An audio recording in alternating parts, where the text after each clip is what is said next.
So when it comes to pricing your digital products, there are a few things you want to take into consideration. In today's video, I'm going to share with you 19 things that you want to consider when you're pricing your digital product. Number one, consider your target audience. You need to have a broad understanding of the type of wealth or the type of income your audience has to actually invest in your digital product. If you're going with a price point of $4.99 to people that can't afford it, for example, then you've priced it too high. In my case, I focus on personal finance, and I know that the people that are part of my audience are people that are concerned or conscious of their personal finances and are prepared to make investment to help drive their financial success if need be. So you want to take that into consideration. The second thing is you want to research your competitors' pricing. Everybody has a book, an ebook, a template that might resemble yours. So the question you want to ask yourself is, what are they pricing their product at, and should you match? More importantly, you want to differentiate yourself and make sure that you're adding value to what's already available out there so that you can charge a bit of a premium for the product. Number three, consider the product value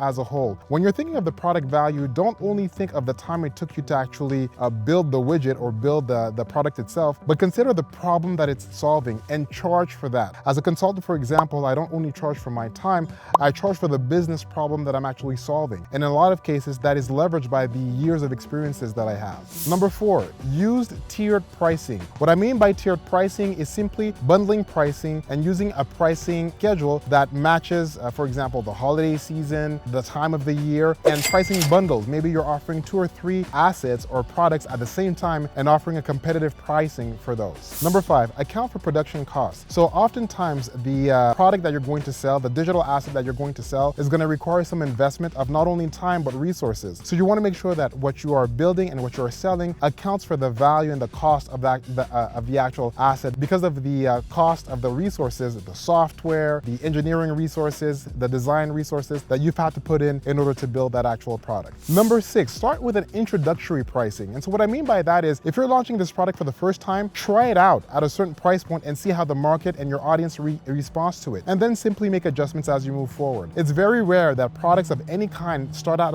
at a certain price and keep that price indefinitely over time. Number seven, use psychological pricing. You know, the whole thing about selling something for $5 and selling it for $4.99 instead of $5. There's some psychology pricing that's tied to that shows that people are more likely to buy something if they feel that they're getting it at a discount. So if you're selling something for $1.99 instead of $200, chances are you're going to get more traction with that particular type of pricing just because of the discount price. Number eight, factor in your expertise. You're an expert at something, and that is worth money to someone else. If you've been in the business of doing coaching, for example, for 15 years, when you're selling that coaching book as an example, factor that in. Now, don't go all over the top. You know, not everybody's going to be willing to pay $1,000 for your book because you've got 15 years of experience, but you absolutely want to increase the value of your pricing for the product based on your years of experience. Number nine, this is more of a consideration. I want you to consider scalability when it comes to digital products. One of the best things with digital products is the fact that once you've actually invested the time and the money to create it, you could sell it more than once and not increase your operational costs or your expenses tied to that particular product. So consider scalability in your digital pricing. Number 10, asset time investment. One of the reasons digital products are priced the way they are is because of the time it takes to actually create them. So factor that in your pricing. Number 11, test, and test again. You want to test the pricing for your digital product at multiple price points to see what actually works. Number 12, and guys, number 12 is actually a big one because it goes to your credibility. Offer money back guarantees. Money back guarantees are extremely powerful. They give credence and credibility to your product, but it also provide a bit of psychological safety for people that may not know you necessarily. And so that's actually quite reassuring from that perspective. Number 13, add a bonus for higher pricing. So for example, if you're going to offer a book, or if you're going to offer a call, or if you're going to offer a coaching session, offer an added value service on top of the higher pricing to kind of help justify the price. In my case, for example, if I were to publish a book or a course, I would also bundle it up with 5 hours of coaching, for example. I'm a licensed coach. I've been coaching for over 15 years. A lot of my business entrepreneurs see a lot of value in the coaching that I give them in that sense. So I would sell you a book, for example, but also offer a coaching package at a discounted price or even free, depending depending on the time of the year. Number 14, set revenue goals. Now, this is really important, and unfortunately, I see a lot of entrepreneurs missing the boat on this. You need to set yourself a target for the amount of revenue you're trying to drive. So what you want to do is you really want to make sure that whatever you do, you have a revenue goal in mind. Do you want to sell 500 units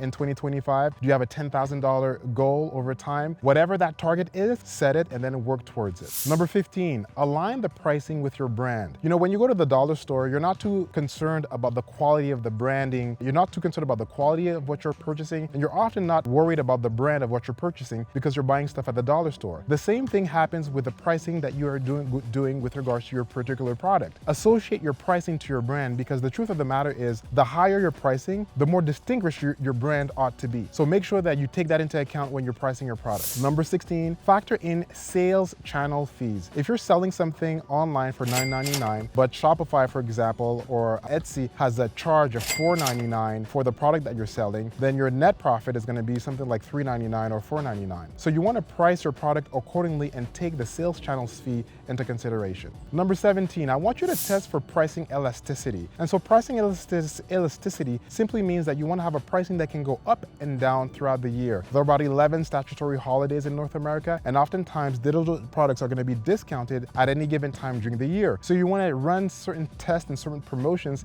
to see if you get certain uptakes with the product that you're selling. Number 18, and number 18 is actually a big one, guys. You don't want to undervalue the value of what you're actually bringing to the market. If you're producing and creating a digital product, it's because you're solving for a problem in the market. And so because of that, you want to be very conscious that someone somewhere is going to be willing to pay money for that product that you're creating and that you're pushing through. So don't undervalue your product. I've seen entrepreneurs have great products that they're trying to sell for 99 cents just because they're trying to gain momentum. Now you're undervaluing your product. You don't want to do that. Sell it for $1.99. It might not get traction at first. Do some promotions. Maybe you do a 15% promotion, a 20% promotion until you find that right price point for your audience. And number 19 is also a very, very big one. Once you start generating sales, the second you start generating sales, what you should be doing is getting feedback from your potential buyers and from your actual buyers. The reason you want to get feedback is because oftentimes those buyers are going to give you feedback that you're going to be able to implement right away to make your product even better for the next customer. And that's how you add value and you build trust with your client base over time. Thanks for watching this content. Please smash the like button, subscribe, and I'll see you on the next one.